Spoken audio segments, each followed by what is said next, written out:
నమస్తే శ్రీ మాత్రే నమః శ్రీ గురుభ్యో నమః ఓం శం శనేశ్వరాయ నమః 2025 జనవరి 13 నుంచి మరలా 2027 వరకు అందులో భాగంగా జూన్ నెలలో ఎండింగ్ వరకు అంటే 2025 జూన్ వరకు గ్రహాలలో అత్యంత మహిమాన్వితుడు, అందరూ భయపడేవారు, అందరికీ కర్మకారకుడు, మీకు అర్థమయ్యే ఉంటుంది కదా, శని భగవానుడు అనమాట. ఈ సంవత్సరం 6 నెలల పాటు శనీశ్వరుడు అందరికీ మేషాది ద్వాదశ రాశుల వారికి విపరీతమైన భోగభాగ్యాలు, అష్టైశ్వర్యాలు, సంపదలు, ఇంకా ఒకటేమిటి అన్నీ అనుగ్రహించడానికి తనదైన రీతిలో ఆ స్వామి తొందరగా వచ్చేస్తున్నాడు. అయితే శని భగవానుడి గురించి మనం చెప్పుకోవడానికి ముందు అంటే ఆయన ఏమేమి ఇస్తున్నాడు, ఎట్లాంటి సంతోషాలని ఐశ్వర్యాలని ఇస్తున్నాడు అని చెప్పుకునే దాని ముందు ఆ స్వామి గురించి ఒక చిన్న 2 మాటలు మాట్లాడుకుంటే ఆ స్వామి సంతోషంతో పాటు మరిన్ని ఫలితాలు ఇస్తాడు. అయితే అందరూ శనీశ్వరుని చూడంగానే భయంతోనూ వణికిపోతుంటారు. దానికి ముందుగా ఒక చిన్న శ్లోకంతో ప్రారంభిస్తాను. నీలాంజన సమాభాసం రవిపుత్రం యమాగ్రజం ఛాయామార్తాండ సంభూతం తం నమామి శనేశ్వరం. ఆ స్వామిని ఎంతగా తలుచుకుంటే అంత పొంగిపోయి వరాల జల్లు కురిపిస్తాడండి. కానీ అందరూ భయపడిపోతూ ఉంటారు. అయితే ఇతను కర్మప్రదాత, న్యాయదేవత అనే పేరు కూడా ఉంది. ఈయన సూర్యపుత్రుడు అన్నమాట. యమధర్మరాజుకి అన్నగారు.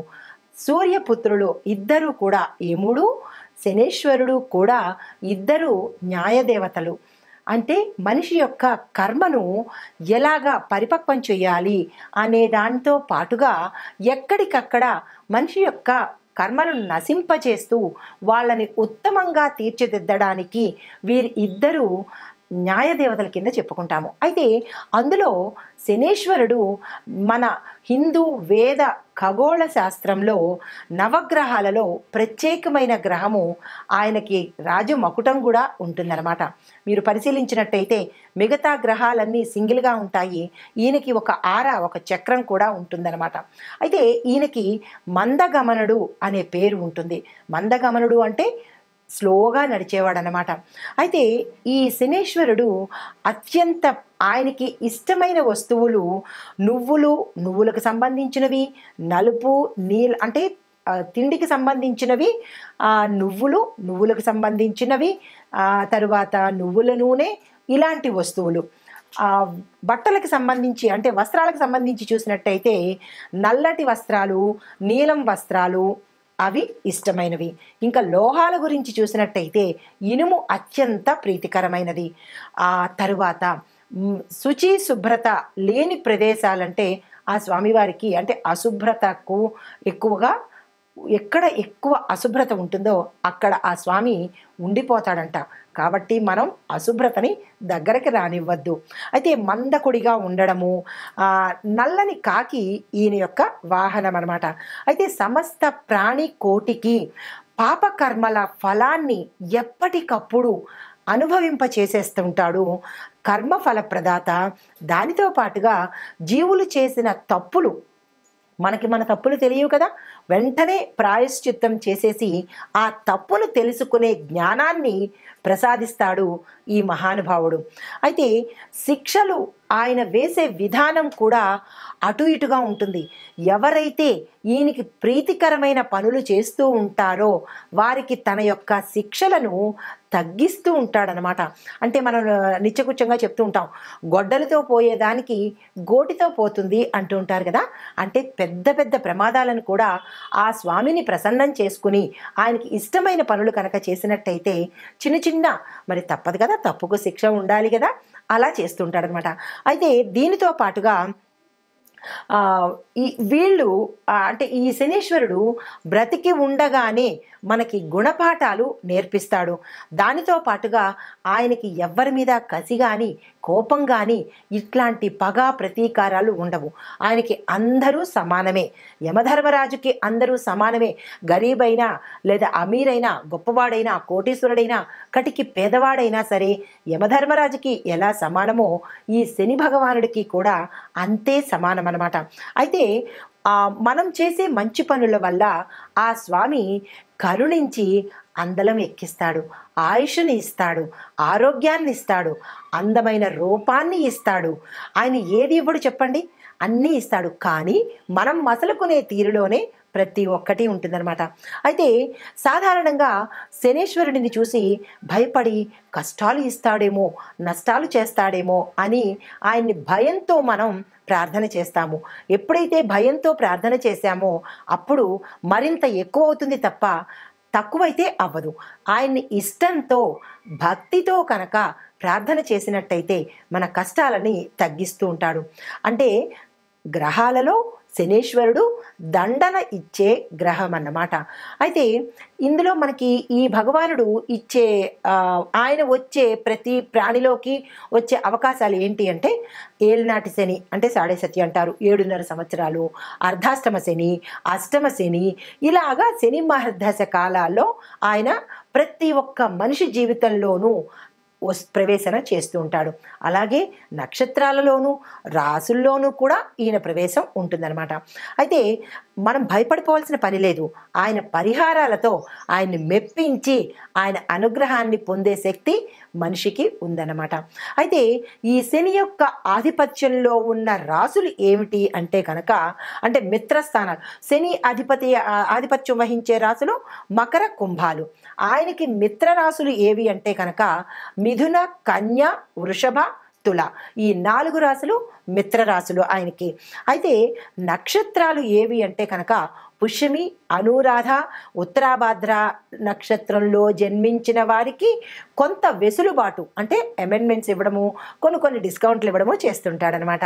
అయితే కష్టాలు మనిషి యొక్క అహంకారాన్ని తగ్గించి వాస్తవాన్ని, మానవత్వాన్ని తెలియచెప్పేందుకే కష్టాలు అనేవి వస్తూ ఉంటాయి. దాన్ని మరింతగా రెచ్చిపోయి కష్టం వచ్చింది కదా అని ఏదేదో చేసేస్తూ ఉంటే అవి మరింత ఉధృతమవుతాయి తప్ప తగ్గే ప్రసక్తి ఉండదనమాట. ప్రతి కష్టాన్ని నవ్వుతూ స్వీకరించి దాన్ని దాటే మార్గం చూసుకోవాలి ప్రతి ఒక్క మనిషి. అయితే ఈ అహంకారాలతో పాటు జీవిత సత్యాలను నేర్పించడమే కాకుండా దైవం యొక్క అంటే ఆధ్యాత్మికతని కూడా నేర్పిస్తాడు. వాస్తవాన్ని కళ్ళకు కట్టినట్టుగా చెప్తాడనమాట. అయితే ఈ శని యొక్క జీవిత గమనాన్ని బట్టి స్థిరాస్తులు ఏర్పరచుకోవడం చూసారా, మనం ఆస్తులు సంపాదించుకున్నాము అంటే దాని అర్థము శని భగవానుడి యొక్క అనుగ్రహం అనమాట. ఆ కోటీశ్వరులైనా లేదా అంటే ఎక్కువగా ధనాన్ని సంపాదించిన వాళ్ళైనా వారి స్వయం శక్తి కాదు, శని భగవానుడి యొక్క అనుగ్రహం వల్లే. అవి మర్చిపోయి చిన్ని కష్టానికి ఆ స్వామిని తిట్టేస్తూ ఉంటారు. ఎదుటి వ్యక్తిని శనిలా దాపురించాడు, శనిలాగా వచ్చాడు, నాకు శని పట్టింది, ఇట్లాంటి మాటలతో ఆయన్ని తోలనాడతారు. అంటే మనిషి నైజం ఎలాంటిదంటే బాగా కలిసి వచ్చినప్పుడు నా అంతట వాడు లేడు అని విర్రవీగుతాడు. చిన్న కష్టానికి ఎదుటి వాళ్ళ మీద నింద వేస్తూ భగవంతుని నిందిస్తూ ఆ గ్రహాలను నిందిస్తూ ఉంటాడు తప్ప తన యొక్క తప్పుని అస్సలు ఒప్పుకోడు. అందువల్లే కష్టాల తీవ్రతను అధిగమిస్తున్నాడు, ఇంకా ఎక్కువగా కష్టాలను పొందుతున్నాడు తప్ప తగ్గించుకునే ప్రయత్నము మనిషి చేయడం లేదు. అయితే ఈ కష్టాలను ఓర్చుకునే శక్తి మన శని భగవానుడు ఈ సంవత్సరంలో ప్రతి ఒక్కరికి ఇస్తున్నాడు. అయితే దీన్ని బట్టి మనం ఒక్కటిగా అంటే ఎట్లా అంటే ఎవరెవరికి ఈ శని భగవానుడు ఏ అంశాల్లో ఉన్నాడు, ఏ ప్రదేశాల్లో ఉన్నాడు అనే అంశాన్ని క్లుప్తంగా మీ అందరికీ తెలియాలిగా. అందరూ శనేశ్వరుడు అంటారు, కానీ ఆ శనేశ్వరుడు ఎక్కడ ఉంటాడు, ఎవరిని ప్రీతిగా చూసుకోవాలి అనే అంశాన్ని మీకు క్లుప్తంగా చెప్తాను. శని భగవానుడు గురించి తప్పనిసరిగా వివరిస్తాను. స్కిప్ చేయకుండా చూడండి, ఆ భగవానుడి యొక్క అనుగ్రహాన్ని పొందండి. అయితే ఆయన ఉండే ప్రదేశాలు తోటమాలి, రైతుల దగ్గర, లోహాలలోనూ, తోలు కలప వ్యాపారాలలోనూ, చంద్రుడితో కలిసి ఉన్న సివిల్ ఇంజనీర్ల డిపార్ట్మెంట్లోనూ, బిల్డర్స్లోనూ, సర్వేయర్లలోనూ, ఎక్స్రే టెక్నీషియన్స్ ఈ విభాగంలో పనిచేసే వారిలోనూ, ఈయన కలిసి ఉంటాడు. రవితో కలిసిన అంటే ఈయన సింగిల్గా ఉండేది ఈ ప్రదేశాలు. రవితో కలిసి ఉంటే కనుక ఏ ఏ రంగాల్లో ఉంటాడు అంటే ప్రభుత్వ రంగంలో సేవలు చేసేవారు, గురువుతో కలిసి ఉంటే భూములు కొనుగోలు అమ్మకాలు చేసేవాళ్ళు, అంటే రియల్ ఎస్టేట్ల దగ్గర అనమాట, వాళ్ళ దగ్గర, గనుల యొక్క యజమానుల దగ్గర, సైంటిఫిక్ ల్యాబ్లో పని చేసే వారి దగ్గర, బ్యాంక్ సిబ్బంది దగ్గర, ప్రచారాలు చేస్తూ ఉండే వారి దగ్గర, అంటే అడ్వర్టైజ్మెంట్లు చేస్తూ ఉంటారు కదా, వారి దగ్గర ఎవరితో కలిసి ఉన్నప్పుడు గురువుతో శని భగవానుడు కలిసి ఉన్నప్పుడు వీరి దగ్గర ఉంటూ ఉంటాడు. అయితే బుధుడితో కలిసి ఉన్నప్పుడు అంటే శని భగవానుడు సోలోగా ఉన్నప్పుడు ఇందాక చెప్పినవి, ఆ రవితో కలిసి ఉన్నప్పుడు ఇందాక చర్చించినవి, గురుడితో కలిసి ఉన్నప్పుడు ఇందాక చెప్పాను. ఇప్పుడు బుధుడితో కనుక శని భగవానుడు కలిసి ఉంటే ఎలాంటి వారి ఫలితాలు ఇస్తాడు అంటే రచయితల దగ్గర, శాస్త్రవేత్తల దగ్గర, కలప కోసేవారి దగ్గర, ఉపాధ్యాయుల దగ్గర, సెన్సార్ బోర్డు సభ్యుల దగ్గర, సిఐడి డిపార్ట్మెంటు, సిబిసిఐడి డిపార్ట్మెంట్ ఉంటుంది కదా, వారి దగ్గర, అంటే వారి డ్యూటీ ఏంటి, శిక్షలు వేసే డ్యూటీ అనమాట. కాబట్టి అలాంటి వారి దగ్గర ఉంటారు. ఇలాంటి డిపార్ట్మెంట్ వాళ్ళు పనిచేసే వాళ్ళ దగ్గర, అంటే ఈ రంగాలలో శని భగవానుడి యొక్క రంగాలన్నమాట. అయితే ఇప్పుడు మన ఖగోళ శాస్త్రం ప్రకారము 2025 సంవత్సరంలో ఎక్కడెక్కడ ఏ గ్రహాలలో సంచారం చేస్తున్నాడు అనే అంశాన్ని పరిశీలన చేద్దాం. శనీశ్వరుడు తన ప్రభావాన్ని ప్రస్తుతము కుంభరాశిలో సంచరిస్తున్నాడు. అయితే ఈ సంవత్సరం శనీశ్వరుడు తన రాశిని మార్చుకోబోతున్నాడు. ఈ శని సంచారము కుంభరాశిలో ముగిసిపోయిన తర్వాత ఆ రాశి మీద ప్రభావంతో పాటు కుంభరాశికి ఏలినాటి శని అంటాం కదా, సాడేశతి ప్రభావము ఎంతకాలం ఉంటుంది అనే అంశాన్ని మనం ఇప్పుడు తెలుసుకుందాము. అయితే ఈ కుంభరాశిలో శని ప్రవేశం జరిగినప్పుడు ఎప్పుడు జరిగింది అంటే కనుక ఈ శనీశ్వరుడు జనవరి 17, 2023 సంవత్సరంలో కుంభరాశిలోకి ప్రవేశం జరిగింది. అంటే 2 సంవత్సరాలు కుంభరాశిలో అయ్యిందన్నమాట. ప్రస్తుతం కుంభరాశిలో ఏలినాటి శని భాగంలో 2వ దశ కుంభరాశి వారికి జరుగుతోంది. దీనితో పాటు ఈ గమనంలోనే మీనరాశిలోకి సంచారం చేశాడు. అంటే మీనరాశిలోకి శని సంచారం చేసినప్పుడు కుంభరాశి వారి మీద శని ప్రభావము కొంత తగ్గిపోతుంది, అంటే తీవ్రత తగ్గుతుందన్నమాట. దీనితో భాగంగా 2025 ఈ సంవత్సరము మీనరాశిలో సంచారం చేస్తూ ఉండడం వల్ల కుంభరాశి వారికి చివరి దశ వచ్చేసిందనమాట. అంటే కుంభరాశి వారికి ఆఖరి దశ, మీనరాశి వారికి ప్రారంభ దశలోను శనీశ్వరుడు సంచారం మొదలుపెట్టాడు. అయితే ఇది ఎప్పటి వరకు ఉంటుంది అంటే కనుక జూన్ 3వ తారీఖు 2027 సంవత్సరం వరకు మీనరాశి వారికి ఏలినాటి శని ప్రభావము ప్రథమ దశలో ఉంటుందన్నమాట. క్లియర్గా అర్థమైంది కదా. అయితే తరువాత ఈ కారణంగా, అంటే ఈ పరిభ్రమణ కారణంగా ఒక రాశి చక్రం పూర్తి కావడానికి, అంటే మేషం నుంచి మీనం వరకు రాశి చక్రం పూర్తి అవ్వడానికి స్వామికి 30 సంవత్సరాలు పడుతుందన్నమాట. ఈ శని యొక్క సాడేసతి చాలా బాధాకరమైనది. ఈ రాశి అంటే ఈ శని గ్రహము 12వ స్థానంలో ఈయన కనుక ఉంటే కనుక విపరీతమైన పరిణామాలు కలగజేస్తుంది, అంటే ప్రభావితం ఎక్కువగా ఉంటుంది.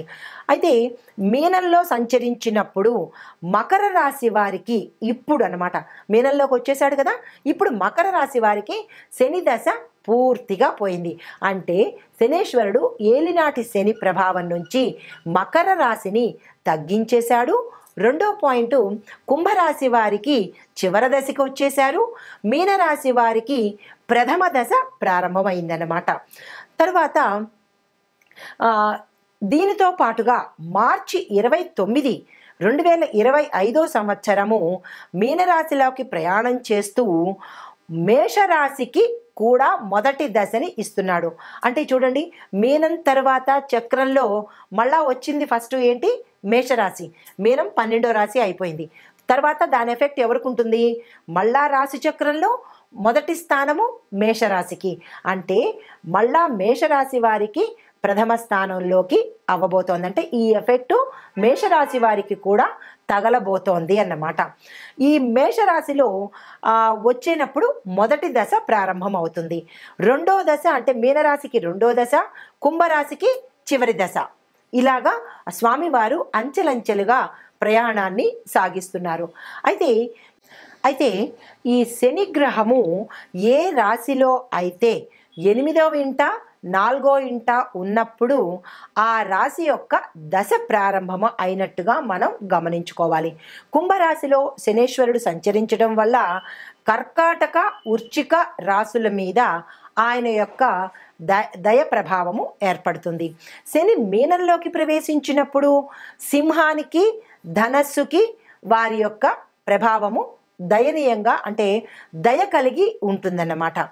అయితే ఇప్పుడు ఈ మనం ఇందాక చెప్పుకున్నట్టుగా ఈ ప్రభావాల నుంచి ప్రతి మనిషి, ప్రతి జీవకోటి ఎలా తప్పించుకోవాలి, ఈ దశల్లో ఆ శని భగవానుడి యొక్క తీవ్రతను ఎలా తగ్గించుకోవాలి, ఆ స్వామి యొక్క అనుగ్రహాన్ని ఎలా పొందాలి అనే అంశం కనుక ఇప్పుడు చూసినట్టయితే ఆర్థిక అంటే 3వ దశలోకి వచ్చేటప్పటికీ ఆయన అంటే మొదటి దశ మళ్ళా చెప్తున్నాను, మొదటి దశలో ఉన్నప్పుడు కుటుంబం మీద చూపిస్తాడు.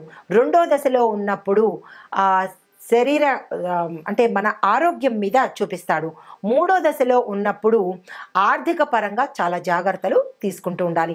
ఈ 3 దశల్లో ఎవరెవరు ఉంటున్నారు అనేది మీ జాతక పరిశీలన చేయించుకొని శని మహర్దశ ఎప్పుడు ఉంది, మేము ఏ జాగ్రత్తలు తీసుకోవాలి అనే అంశాన్ని మీ యొక్క వ్యక్తిగత జాతక పరిశీలన చేయించుకుంటే కనుక ఆ స్వామి యొక్క స్థానాలు తెలుస్తాయి, ఆ పరిహారాలు చేసుకోవచ్చు. అయితే ఇప్పుడు స్వామి యొక్క చెడు ప్రభావాలను తగ్గించడం కోసము మనం ఎవరిని పూజించాలి అంటే కనుక తప్పనిసరిగా గుర్తుపెట్టుకోండి, శివుడిని, హనుమంతుడిని తప్పనిసరిగా పూజించాలి. నేను ప్రతి ఒక్క రాశి ఫలితాలు చెప్తున్నప్పుడు పరిహారాల్లో నేను ఇదే ప్రస్తావన చేస్తాను.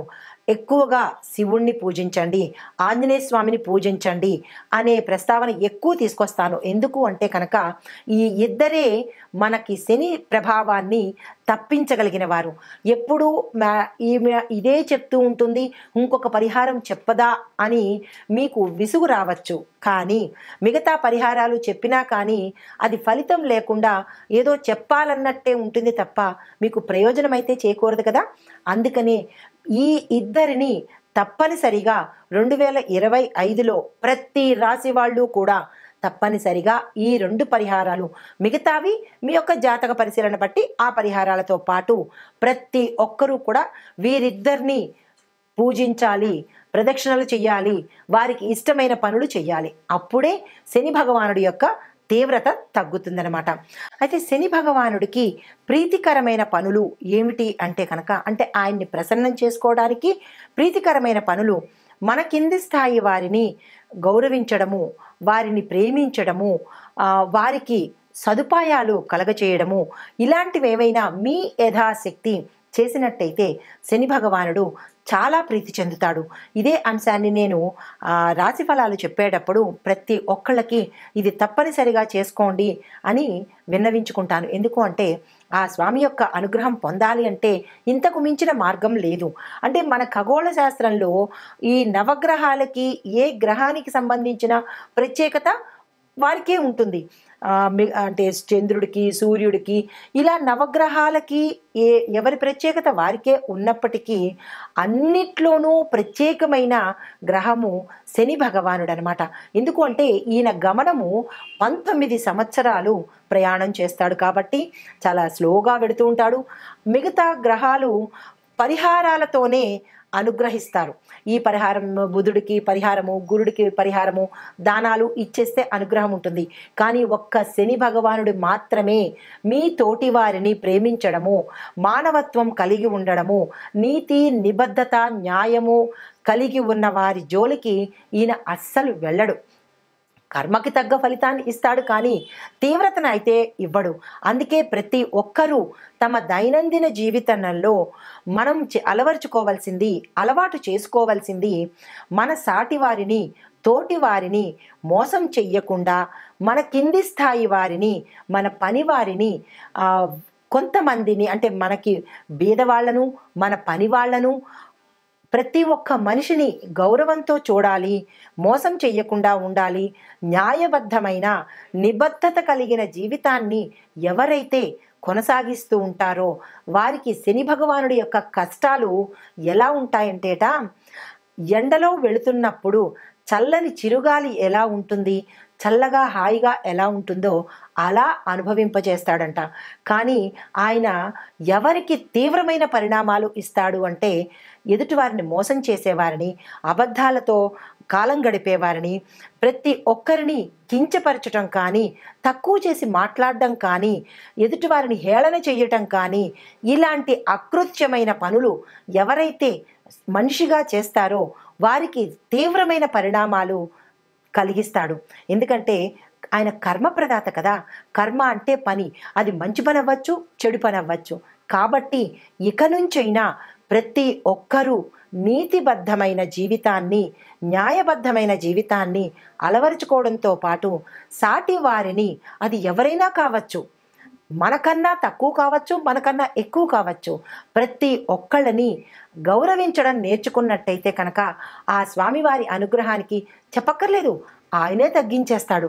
కానీ తీవ్రత పడుతున్నాము. కొంతమంది అంటూ ఉంటారు, మాకు బాగా కష్టాలు వచ్చేస్తున్నాయండి, ఒకదాని మీద ఒకటి వస్తున్నాయి అంటే అది మీరు చేసుకున్నదే కదా, ఆయన ఏమీ ఇవ్వలేదు కదా. మనం ఏ కర్మ అయితే చేస్తామో అదే తిరిగి మనకి వస్తుంది. అది సైన్స్ పరంగా చూసినా కానీ న్యూటన్ లా అంటారు కదా, అంటే ఇంగ్లీష్ వాడు చెప్తే మన బుర్రకు తొందరగా ఎక్కుతుంది, మన వాళ్ళు చెబితే మనకి తొందరగా ఎక్కదు. కాబట్టి ఏదైతే మనం గోడకి కొడతామో తిరిగి అదే ఫోర్స్లో తిరిగి మనకి వస్తుందన్న విషయము ప్రతి ఒక్కళ్ళకి తెలుసు. కానీ మన ఎదుటి వాళ్ళకి చేసే పనిలో కానీ, ఎదుటి వాళ్ళకి చేసే మోసంలో కానీ, ఎదుటి వాళ్ళని హింస పెట్టడంలో కానీ ఈ ఒక్క చిన్ని సూత్రాన్ని మనం మర్చిపోతున్నాము. ఆ మర్చిపోవడం వల్ల మనకి 100కి 10,000 రెట్ల వేగంతో ప్రతి ఒక్కటి అందుబాటులోకి వస్తుంది. కాబట్టి ఒకరిని హేళన చేయడం కానీ, కొంతమంది అన్ని రంగాల్లోనూ ఉన్నారు. కొంతమంది ఎదుటి వాళ్ళని హేళన చేయడము, వాళ్ళని తగ్గించడం కోసం, వాళ్ళ పేరు పోగొట్టుకోవడం కోసం, లేదా వాళ్ళ మీద బురద జల్లడము, వారిని అపకీర్తి పాలు చేయడము, ఇలాంటి పనులన్నీ చేస్తూ మళ్ళా మేము శని బాధలు పడుతున్నాము, పరిహారాలు చెప్పండి అంటే దాని అర్థం ఏమిటి ఉంటుంది? మనం చేసే పనుల వల్లే మనకి రిఫ్లెక్షన్ వస్తుంది. కాబట్టి ఇక నుంచైనా ఎదుటివారి ముందు లేదా ఎదుటివారితో మీ యొక్క ప్రవర్తన మంచుకోవడము, ప్రత్యక్షంగా కావచ్చు, పరోక్షంగా కావచ్చు, ఇంకా ప్రత్యక్షంగా కన్నా పరోక్షంగా వెన్నుపోటు పొడవడము, వారిని అపకీర్తి పాలు చెయ్యడము, వారి మీద దుర్భాషలు ఆడడము, ఇవన్నీ చేస్తూ మనకి మళ్ళా బాధలు వచ్చాయి అంటే రావా? మరి మీరందరూ ఒక్కసారి పునఃపరిశీలన చేసుకోండి. అంటే చెప్పినప్పుడు ఇబ్బంది కలగచ్చు, అంటే వాస్తవాన్ని కఠినంగా ఉన్నా కానీ చెప్పక తప్పదు. ప్రతి ఒక్కళ్ళు మారండి. మీ యొక్క నేచర్ని, మీ యొక్క మనస్సుని లేదా మీ యొక్క నైతిక ప్రవృత్తిని మార్చుకుంటే శని బాధలే కాదు, ఏ బాధలు ఉండవండి. తదుపరి రాశి వృషభ రాశి. ఈ రాశిలో ఉండే విద్యార్థులకు శని భగవానుడు ప్రసాదించే అనుగ్రహము, చదువులో ప్రగతి సాధిస్తారు, స్కాలర్షిప్స్ వస్తాయి, క్యాంపస్ ఇంటర్వ్యూస్ సెలెక్ట్ అవుతారు, విదేశాలు వెళ్లే అవకాశం కూడా గోచరిస్తోంది. ఉద్యోగస్తులకు చూసినట్టయితే పదోన్నతులు వస్తాయి, ప్రమోషన్స్ వస్తాయి, ప్యాకేజీ పెరుగుతుంది, వాహనాలు కొనుక్కుంటారు, ఇళ్ళు కొనుక్కుంటారు, కొంతమంది భూములు కొనుక్కుంటారు. గతంలో ఏదైనా అప్పుల బాధ కనుక ఉండి లేదా ఈఎంఐలు కట్టలేకపోవడం కానీ, ఏవైనా మీకు సంబంధించిన మనసుకు కానీ, శరీరానికి కానీ, ఆర్థికంగా కానీ ఏవైనా ఇబ్బందులు పడి ఉంటే కనుక వాటి నుంచి ఈ రోజు అంటే ఈ సమయంలో శని భగవానుడు సంచార సమయంలో మీకు మంచి ఫలితాలు ఇస్తున్నాడు. దీనితో పాటుగా ఉన్నతాధికారుల మెప్పును కూడా మీరు పొందబోతున్నారు. వ్యవసాయదారులకు పంటలు సంతృప్తికరంగా ఉంటాయి, లాభాలు వస్తాయి, దిగుబడులు మంచి రేటు పలుకుతాయి, మార్కెట్లో మీ పంటకు గిరాకీ కూడా పెరుగుతుంది. చాలా సంతోషకరమైన వాతావరణంలో రైతులు ఉండబోతున్నారు. తరువాత ఏవైనా కొత్త పంటలు వేయడానికి ఈ మాసం చాలా చక్కని, అంటే ఈ మాసము అంటే శని భగవానుడు సంచరించే ఈ సమయంలో విశేషమైన ఫలితాలు పొందుతారు. కాబట్టి మీరు ఆ ప్రయత్నాలు చేసుకోండి. వ్యాపార వాణిజ్య రంగాల్లో ఉన్న వారికి భాగస్వామి వ్యాపారాలు కలిసి వస్తాయి, పెట్టుబడులు మంచిగా కలిసి వస్తాయి, దీనితో పాటుగా మీరు వ్యాపార విస్తరణకు కానీ లేదా కొత్త బ్రాంచీలు పెట్టడం కానీ ఇలాంటివి ఏమైనా చెయ్యాలి అని అనుకుంటే కనుక ఈ శని భగవానుడి యొక్క సంచార సమయంలో కనుక చేసినట్టయితే విశేషమైన ఫలితాలు ఇస్తాడు, లాభాలను కూడా తెచ్చి ఇస్తాడనమాట. దీనితో పాటు మరొక చిన్న విషయము, మీరు పేర్లు మార్చుకోవాలన్నా లేదా ఈ చేస్తున్న వ్యాపారం నుంచి మరొక వ్యాపారం పెట్టుకోవాలన్నా కానీ ఈ సమయం చాలా అనుకూలమైన సమయము. ఆ దిశగా ప్రయత్నాలు చేసుకోండి. ఆరోగ్యపరంగా చూసినట్టయితే గతంలో కనుక ఏవైనా అనారోగ్య బాధలు ఉండి ఉంటే కనుక ఈ సమయంలో శని భగవానుడు ఆరోగ్యాన్ని కూడా మీకు ప్రసాదించబోతున్నాడు. చిన్న చిన్న అనారోగ్యాలు అది అందరికీ కామనే కదా, జలుబు, దగ్గు, తలనొప్పి ఇలాంటివన్నీ కామనే కాబట్టి దాని గురించి విచారించాల్సిన పని లేదు. ఆరోగ్యపరంగా చాలా చక్కగా ఉండబోతోంది ఈ సమయంలో. తదుపరి కుటుంబ సమయంలో కనుక చూసుకున్నట్టయితే కుటుంబ వాతావరణము అన్యోన్యకరమైన వాతావరణం ఉంది. శుభవార్తలు వింటారు, ఆకస్మిక ధనప్రాప్తి కలుగుతుంది. తర్వాత భార్యాభర్తల మధ్య అన్యోన్యమైన వాతావరణం ఉంటుంది. వివాహాలు కాని వారికి వివాహాలు అయ్యే యోగం కనబడుతుంది. సంతానం కోసం ప్రయత్నం చేసే వారికి సంతానం కలుగుతుంది. దానితో పాటుగా మీరు ఏవైనా కొనుక్కోవాలన్నా అంటే స్థిరాస్తులు కావచ్చు లేదా భూమి, ఇల్లు, వాహనాలు, వస్తువులు ఏదైనా కొనుక్కోవడానికి ఇది చాలా చక్కని సమయము. ఆ స్వామి మీకు అనుగ్రహం చేస్తున్నాడు. లేదా కోర్టు వ్యవహారాల్లో ఇరుక్కున్న వాళ్ళు లేదా భూ తగాదాల్లో ఇరుక్కున్న వాళ్ళకి కూడా ఆ స్వామి మీ పట్ల ఉదారత చూపించి ఆ కేసుల నుంచి తప్పిస్తాడనమాట. దీనితో పాటుగా ఎవరైనా పుత్ర సంతానం కోసం ప్రయత్నం చేసేవాళ్ళు, సంతానం కోసం ప్రయత్నం చేసే వాళ్ళకి కూడా ఆ స్వామివారి యొక్క అనుగ్రహం వల్ల అవి పొందే అవకాశము, మీ తీరని కోరికలు అంటే మంచి కోరికలే సుమా, మీ యొక్క తీరని మంచి కోరికలు కూడా ఆ స్వామి యొక్క అనుగ్రహంతో తీరతాయి. తరువాత ఐటీ రంగంలో ఉన్న వాళ్లకు, సినీ టీవీ నటీనట వర్గం వారికి కూడా చాలా చక్కని అనువైన సమయము. ధనప్రాప్తి కలుగుతుంది. నూతన ఉత్సాహంతో కొత్త కొత్త అవకాశాలు వస్తాయి. నిర్మాతలకు, డైరెక్టర్లకు కూడా మంచి పేరు ప్రఖ్యాతలతో పాటుగా ధనం వచ్చే అంశంతో పాటుగా మీ యొక్క పేరు ప్రతిష్టలు అన్ని రంగాలలో వాళ్ళకి, అన్ని ప్రదేశాలకి మీ పేరును ఘనకీర్తిగా పొందే అవకాశం కనబడుతోంది. దీనితో పాటు రాజకీయ నాయకులకు చూసినట్టయితే మీ యొక్క నాయకత్వ ప్రతిభ మెరుగవడంతో పాటు మంచి మంచి పదవులను పొందడము, కీలకమైన స్థానాల్లో మిమ్మల్ని ఎంపిక చేసుకోవడంతో పాటు ప్రజల యొక్క మద్దతు, మీ యొక్క అధిష్టానం యొక్క మద్దతు, దానితో పాటుగా గౌరవ ప్రతిష్టలు పొందుతారు. కీలకమైన పదవుల్లో మీరు అపాయింట్ అవుతారు. కానీ ప్రజలకు ఇచ్చిన మాట కానీ, అధిష్టానానికి ఇచ్చిన మాట కానీ, ప్రభుత్వానికి ఇచ్చిన మాట కానీ నిలుపుకునే బాధ్యత మీ మీదనే ఉంది. తదుపరి ఈ రాశి వాళ్లకు చెప్పదగిన పరిహారాలు: శనివారం రోజు నల్లని వస్త్రాలను దానం చేసుకోండి. నవగ్రహ ఆలయాలను సందర్శనం చేయడంతో పాటుగా నల్ల కుక్కలకు, కాకులకు మీకు తోచిన ఆహారాన్ని సమర్పించండి. నల్లని ఆవులకు కూడా మీ యథాశక్తి గ్రాసాన్ని తినిపించండి. దీనితో పాటు మీ ఇంట్లో కానీ మీ చుట్టుపక్కల కానీ ఎవరైనా వృద్ధులు ఉన్నట్టయితే వారిని గౌరవించుకుని యథాశక్తి గౌరవంతో పాటు మీ యొక్క శక్తితో ప్రేమను అందివ్వండి. అది ప్రేమను మేము అందివ్వలేమో, అది చాలా కాస్ట్లీ వస్తువు అనుకుంటే కనుక అది మరి చెప్పేదేమీ లేదు. మీరు ఏదైతే ఇవ్వగలరో అది మాత్రం తప్పనిసరిగా ఇవ్వండి. తరువాత ఇంకొక చిన్న విషయం ఇక్కడ ప్రస్తావించాలి. మీరు ప్రతి ఒక్కళ్ళని అంటే ఈ రోజు నుంచి మీ యొక్క దైనందిన జీవితాన్ని, లైఫ్ స్టైల్ని, మీ యొక్క అలవాట్లను మార్చుకొని శని భగవానుడికి ప్రీతి సత్కరమైన పనులను చేస్తూ అంటే అన్యాయము, అసత్యము, ఎదుటివారిని హింస పెట్టడము, ఎదుటివారిని తోలనాడము, ఎదుటివారిని మానసికంగా, శారీరకంగా హింస పెట్టడము, అపకీర్తి పాలు చెయ్యడము, వారి మీద బురద జల్లడము, ఇలాంటి కొన్ని రాక్షస చర్యలు మనలో ఉంటాయి. కానీ వాటిని తగ్గించుకొని వీలైతే తుంచేసి కనుక చేసినట్టయితే మీరు మీ జాతకరీత్యా అవ్వచ్చు లేదా గ్రహరీత్యా అవ్వచ్చు, శని బాధలు కనుక పడుతున్న వాళ్ళు ఈ చిన్న చిన్నవి తొలగించుకుంటే ఆ భగవానుడు మీకు సంపూర్ణమైన అనుగ్రహాన్ని ఇవ్వబోతాడు. దీనితో పాటుగా ప్రతి శనివారము నవగ్రహ ఆలయ సందర్శనం తప్పనిసరిగా చేయండి. ఇది విధిగా పెట్టుకోండి. మీకు ఒక చిన్న మంత్రాన్ని చెబుతాను, దీన్ని తప్పనిసరిగా 108 సార్లు పలకండి, ఉచ్చరించుకోండి లేదా చదువుకోండి. దీనితో పాటుగా శనికి సంబంధించినటువంటి స్తోత్ర పారాయణాలు చేయడము, నువ్వులను దానం చేసుకోవడము, నవగ్రహ ఆలయాలలో శనీశ్వరుడికి తైలాభిషేకం చెయ్యడము, ఇలాంటి ఆ భగవానుడికి ప్రీతికరమైన పనులు చేసినట్టయితే మీకు పట్ల ఆయనకి అనుగ్రహం కలిగి మీ బాధలను తగ్గిస్తాడు.